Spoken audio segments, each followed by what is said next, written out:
June 15 വിപ്ലവകരമായിട്ടുള്ള ഒരു തീരുമാനത്തിന് കേരള സംസ്ഥാനം സാക്ഷിയാവുകയായിരുന്നു. അതിനുശേഷം ഇന്നിപ്പോൾ ഒരു മാസം പൂർത്തിയാകുമ്പോൾ പ്രിയദർശിനിയുമായി ബന്ധപ്പെട്ട കാര്യങ്ങൾ തന്നെയാണ് ഏറ്റവും വിജയകരമായി തന്നെ ആ പദ്ധതി മുന്നോട്ട് പോകുന്നു എന്ന സാഹചര്യത്തിൽ തന്നെയാണ് സർക്കാർ ആ ഒരു പദ്ധതിയെ വിലയിരുത്തുകയും ചെയ്തിരിക്കുന്നത്.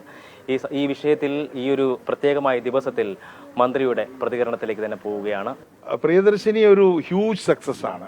ഒരു ഗവൺമെന്റ് ഏത് ഗവൺമെന്റ് കൊണ്ടുവന്നിട്ടുള്ള പദ്ധതികൾ എടുത്ത് നോക്കുകയാണെങ്കിൽ ഇത്രയും സക്സസ്ഫുള്ളായി ലക്ഷോപലക്ഷം ജനങ്ങളുടെ കുടുംബങ്ങളെ വളരെ പോസിറ്റീവായിട്ട് സ്വാധീനിച്ച ഒരു പദ്ധതി കുറവായിരിക്കും.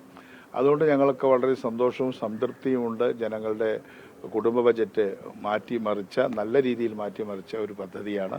അതുമായിട്ട് ഞങ്ങൾ മുന്നോട്ട് പോവുകയാണ്.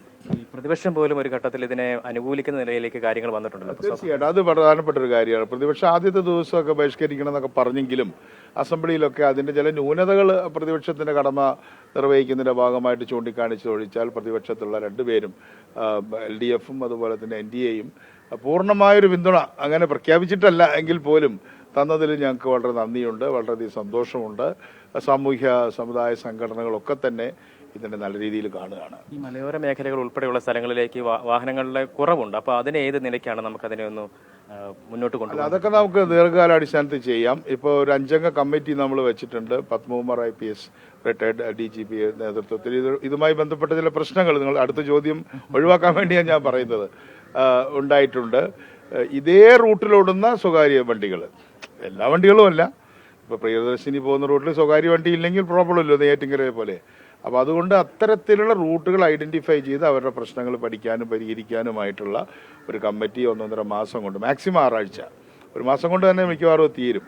2-3 നഗരങ്ങളിൽ സിറ്റിംഗ് നടത്തി കേൾക്കും. അവരുടെ പ്രതിനിധികളെ നമ്മൾ പലവട്ടം എൻ്റെ വീട്ടിൽ ഔദ്യോഗിക വസതിയിലായാലും ഓഫീസിലായാലും വെച്ച് കണ്ടു. അതുപോലെ തന്നെ 2 ദിവസം മുമ്പ് ഞാനും ട്രാൻസ്പോർട്ട് സെക്രട്ടറി അനുപമ IASും അതുപോലെ തന്നെ KSRTC MD പ്രമോജ് അതുപോലെ തന്നെ TC നാഗരാജു ഞങ്ങളെല്ലാവരും കൂടി ഇരുന്ന് അവരെ വളരെ ക്ഷമാപൂർവം കേട്ട് എവിടെയാണ് അവരുടെ പ്രശ്നം, ഏത് റൂട്ടിലാണോ, എല്ലാ റൂട്ടിലും പ്രശ്നമില്ലല്ലോ എന്ന് പരിശോധിക്കുന്നുണ്ട്. പ്രൈവറ്റ് എന്ന് പറയുന്ന പൊതുഗതാഗത രംഗത്ത് നിക്ഷേപിച്ചിട്ടുള്ള നിക്ഷേപകരായിട്ടാണ് നമ്മളവരെ കാണുന്നത്.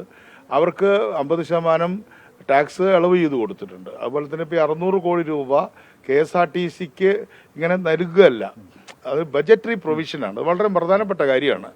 ബജറ്റിൽ KSRTCക്ക് പ്രിയദർശിനിക്ക് വേണ്ടിയിട്ടുള്ള ഒരു ഹെഡ് വന്നിരിക്കുകയാണ്. അത് ഒരു പൊതുമേഖലാ സ്ഥാപനത്തോട് എങ്ങനെയാണ് ഒരു പുരോഗമന ഗവൺമെന്റ് പെരുമാറേണ്ടത് എന്നതാണ് വാസ്തവത്തിൽ മുഖ്യമന്ത്രിയും ധനമന്ത്രി കൂടിയായിട്ടുള്ള മുഖ്യമന്ത്രിയുടെ ബജറ്റിൽ കാണുന്നത്. പ്രിയദർശിനി നടപ്പിലാക്കുന്നത് അപ്പം നമ്മൾ നേരത്തെ പറഞ്ഞതിനേക്കാൾ കൂടുതൽ ആളുകൾ ഇത് ബസ്സുകളിൽ കയറുന്നുണ്ടല്ലോ. അപ്പോൾ ഒരുപാട് വണ്ടികൾ തിങ്ങി നിറഞ്ഞാണ് പോകുന്നത്. അപ്പോൾ സ്വാഭാവികമായിട്ട് നമ്മൾ നേരത്തെ പ്രതീക്ഷിച്ചതിനേക്കാൾ കൂടുതൽ ഒരു തുക വരുന്നൊരു സാഹചര്യം ഉണ്ടോ? ഇല്ല. ആള് കയറുന്നതുകൊണ്ട് പൈസയൊന്നും കൂടുതലില്ല. അത് ഒരു നോഷണൽ നഷ്ടം മാത്രമാണ്. അപ്പോൾ അവർക്ക് 0 ടിക്കറ്റ് കൊടുക്കുന്നുണ്ടല്ലോ. അപ്പോൾ 0 ടിക്കറ്റ് 10 കൊടുക്കുന്നതും 100 കൊടുക്കുന്നതായിട്ട് ഡീസൽ ചെലവൊന്നും കൂടുതലില്ല, ചെറിയ വ്യത്യാസമുള്ളൂ. അപ്പൊ നോഷണൽ ടിക്കറ്റ് എടുക്കുന്നത് ഞങ്ങൾ എത്ര പേര് കയറി എന്തായാലും ആറ്റിക്കളഞ്ഞാൽ അളന്ന് കളയണമെന്ന് പറഞ്ഞ പോലെ വളരെ നിഷ്ഠയോടുകൂടിയാണ് ചെയ്യുന്നത്. അപ്പൊ അതുകൊണ്ട് ഇപ്പോൾ ഉദാഹരണത്തിന് 50 ആള് പോകുന്നു അല്ലെങ്കിൽ 60 ആള് പോകുന്നു. അപ്പൊ അധികം വരുന്ന 10 ആള്, ആ 10 ആൾക്ക് വേണ്ടിയിട്ട് പ്രത്യേകിച്ച് ഡ്രൈവറും കണ്ടക്ടറും ഒന്നും ഇല്ലല്ലോ. അപ്പൊ അതൊക്കെ ഞങ്ങൾ കണക്ക് കൂട്ടുന്നുണ്ട്.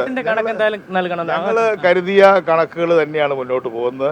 600 കോടി രൂപ നമുക്ക് മാറ്റി വെച്ചിട്ടുണ്ട്. അതിനകത്ത് നിൽക്കും.